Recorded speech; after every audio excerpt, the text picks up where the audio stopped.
Welcome to this episode of In the Landscape with your host, landscape design and care expert Charles King Sadler. Today's work brings us to a beautiful landscape in the heart of the Northeast.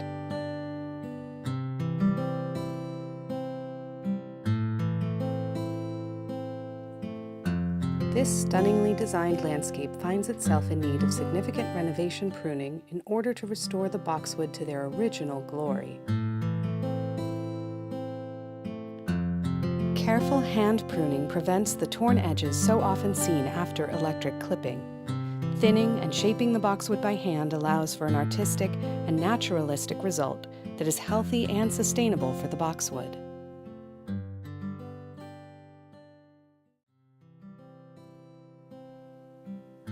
By brushing the boxwood, Charles can feel where the growth has become too dense for the health of the boxwood, limiting the light and air so essential for promoting growth and preventing pests and disease.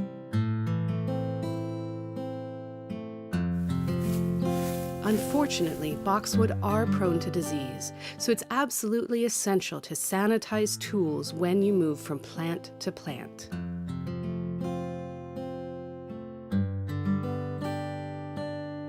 Using Mason's line, guidelines are established to help prune clean lines. For more expert boxwood care tips and techniques, and for additional topics related to the landscape, follow King Garden Design's new web series, In the Landscape.